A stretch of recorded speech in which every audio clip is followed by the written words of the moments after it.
Bonjour, une petite vidéo aujourd'hui pour vous décrire le fonctionnement de l'oral de rattrapage dans la spécialité sciences économiques et sociales. Quand vous arrivez, la personne qui vous fait passer l'oral de rattrapage aura devant elle une ou plusieurs piles de sujets et elle va vous demander de prendre au hasard deux sujets. Vous les prenez, vous regardez et vous choisissez un de ces sujets, donc c'est vous qui choisissez, vous reposez l'autre et ensuite vous allez partir travailler sur ce sujet pendant 30 minutes. Donc, vous travaillez pendant 30 minutes sur le sujet, je reviendrai un peu plus tard sur comment organiser à mes yeux de la meilleure façon possible votre temps de préparation, et au bout de 30 minutes, peu importe ce que vous avez fait, même si vous n'avez rien fait d'ailleurs pendant les 30 minutes, vous revenez, vous passez l'oral pendant 20 minutes. Donc, si vous faites plus de 10 minutes, on va vous couper pour passer à la phase de questions, mais en réalité, c'est assez rare. Donc, généralement, les élèves qui passent au rattrapage font moins de 10 minutes, et le reste du temps, on fait justement des questions pour évaluer les connaissances des élèves. Mais comment est organisé un sujet d'oral de rattrapage en SES? En fait, c'est simple, comme vous pouvez le voir, c'est une espèce d'épreuve composée. Vous avez d'un côté des questions de connaissances et de savoir-faire qui sont sur 10 points. Vous avez deux questions de cours et une question sur document. Mais vraiment une question simple qui consiste à présenter une donnée ou à comparer deux données. On ne va pas vous demander d'étudier tout un document. Ensuite, vous avez une question principale qui est en gros l'équivalent du raisonnement sur dossier documentaire. Donc, il faut y répondre en faisant une mini-introduction, un développement avec au moins deux parties et une mini-conclusion. Et pour remplir votre développement, vous avez évidemment vos connaissances personnelles qu'on cherche à évaluer et deux documents. C'est souvent un texte et un document statistique. Comme vous pouvez le voir, les différentes parties du sujet portent sur des chapitres et même généralement sur des domaines différents. Là, par exemple, vous avez une première question de cours sur le chapitre sur la structure sociale, donc un chapitre de sociologie. Ensuite, une question de cours sur le chapitre sur la justice sociale, qui est un chapitre de regard croisé. Et enfin, la question principale, qui, elle, est sur le chapitre sur la croissance économique, donc un chapitre d'économie. Il n'y a que la question 3, la question sur document, qui porte forcément sur un des deux documents qui est dans le dossier documentaire. Donc en l'occurrence, c'est ce document-là. Donc c'est forcément sur le même chapitre que sur la question principale, mais bon, c'est pas très important puisque de toute façon, il s'agit juste de présenter une donnée. Alors, la première question que vous devez poser, c'est quand vous avez pioché vos deux sujets, lequel vous prenez? Et pour faire ce choix, moi je vous conseille de vous fonder avant tout sur la question principale. Il faut bien avoir en tête que cette question, c'est la question la plus importante du sujet. On parle de question principale, peut-être pas pour rien, parce qu'elle est sur 10 points. Donc si clairement c'est sur un chapitre que vous ne maîtrisez pas, il faut éviter ce sujet et prendre l'autre. Même si vous pensez que vous êtes peut-être un peu mieux sur ce sujet, sur les questions de cours, que sur l'autre sujet, la question principale, elle est sur 10 points, donc c'est ça quand même auquel il faut accorder le plus d'attention.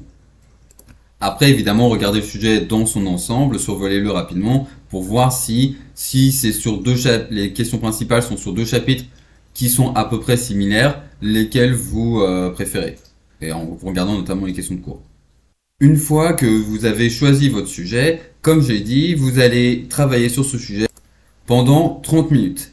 Et moi, le premier conseil que je vous donne pour les rattrapages, c'est de prévoir une montre. Éventuellement un mini réveil, en tout cas quelque chose qui vous donne l'heure. Parce que peut-être qu'il y aura une horloge dans la salle, vous serez, mais peut-être pas. Ce qui est sûr, c'est que vous n'aurez pas le droit à votre téléphone. Et donc, pour gérer votre temps, surtout que 30 minutes, ça passe vite, c'est pas 4 heures d'épreuve, vous devez avoir quelque chose du type une montre. Pendant ces 30 minutes, moi, je vous conseille de commencer par la question principale. Parce que, je le répète, comme son nom l'indique, c'est la question la plus importante du sujet. À elle seule, elle est sur 10 points. Et donc, finalement, c'est pas quelque chose que vous pouvez trop vous permettre de négliger. Or, j'ai souvent l'impression, quand je fais passer des élèves au rattrapage, que, en fait, on a pris le sujet dans l'ordre. Donc, on a fait quelque chose d'assez bien, d'assez développé sur les premières questions. Et finalement, quand on passe à cette question principale, c'est très décevant. C'est très superficiel. Donc, commencez plutôt par la question principale.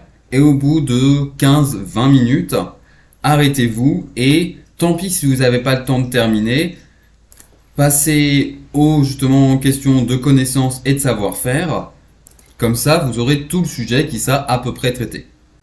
Évidemment, 30 minutes, ce n'est pas 4 heures, pas besoin d'avoir fait SPMAT pour s'en rendre compte, et donc vous ne pouvez pas vous permettre de tout rédiger. Si vous commencez à tout rédiger, vous allez en fait juste perdre du temps, et à nouveau ça va se voir lors de votre présentation, on va voir que le début, les premières questions que vous traitez sont très bien faites, et ensuite, boum, ça va s'écrouler.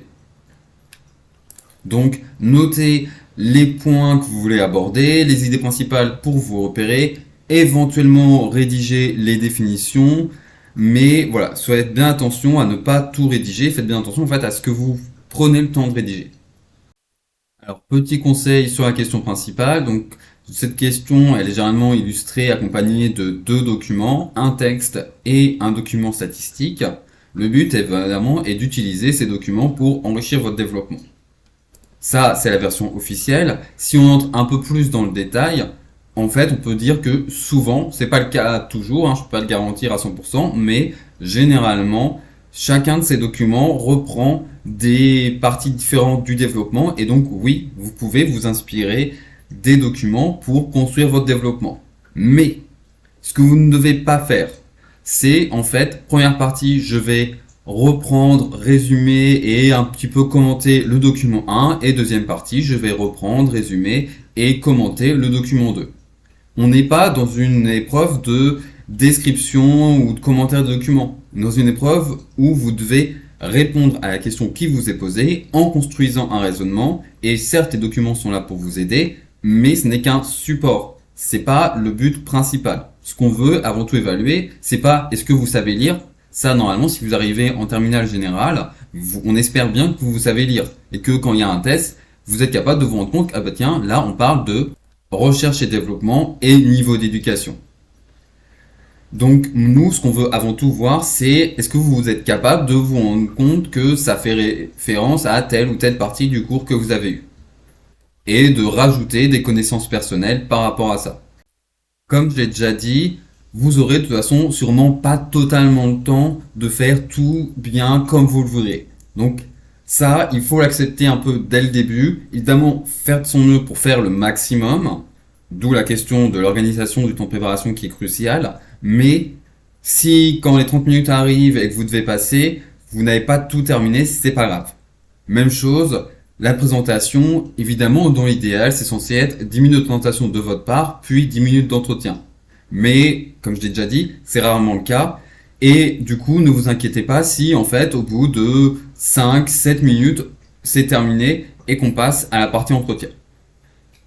D'ailleurs, vous remarquerez que là, tout ce qu'on vous dit, c'est durée de l'interrogation, 20 minutes au total. Contrairement au grand oral où on dit 5 minutes de présentation autonome, 10 minutes, enfin 15 minutes au total d'entretien, là on n'a pas un découpage précis. Et évidemment, les personnes qui font passer les oraux de rattrapage savent que si vous êtes là, c'est que la maîtrise du cours, elle est pas top. Alors le but évidemment, c'est de voir à quel point est-ce qu'elle est bonne ou mauvaise, et de voir si on peut quand même pas valoriser certaines choses et vous faire rattraper des points. Mais on s'attend pas à quelque chose d'impeccable, etc. Donc il y a quand même une certaine bienveillance lorsqu'on fait passer l'oral et lorsqu'on l'évalue. Bienveillance qui ne veut pas dire qu'on va distribuer des points gratuitement, juste ah bah tiens, vous êtes venu, bon bah allez hop, 10 points direct. Non, faut pas déconner non plus. Mais clairement, la partie de questions est justement là pour dire ok, alors vous avez un petit peu abordé ça, mais vous n'avez pas eu le temps de développer. Est-ce que si je vous donne quelques indices, vous êtes capable de vous en rendre compte que d'aller un peu plus loin? Par exemple, là, je vais prendre cette question sur le chapitre sur la justice sociale. Vous avez dit que la redistribution pouvait contribuer à la justice sociale. Ok, est-ce que vous pouvez donner un exemple précis de politique redistributive, de politique de redistribution? Ou, ok, vous avez fait ça, est-ce que vous pouvez me donner un autre exemple, par exemple? Concrètement, la redistribution, ça repose sur quel type de mesures? À savoir donc de la fiscalité et le versement de prestations sociales. J'espère que vous voyez ce que je veux dire. Le plus important à retenir, c'est que les personnes qui font passer l'oral de rattrapage sont là avant tout pour vous aider, pas pour distribuer des points gratuitement, mais quand même pour essayer de vous aider à trouver les connaissances que peut-être que vous ne trouvez pas tout de suite de vous-même et évaluer tout ça. Donc, ne stressez pas trop, même s'il faut évidemment travailler sérieusement cette épreuve. Et moi, je vais vous souhaiter simplement bonne chance et bonne journée.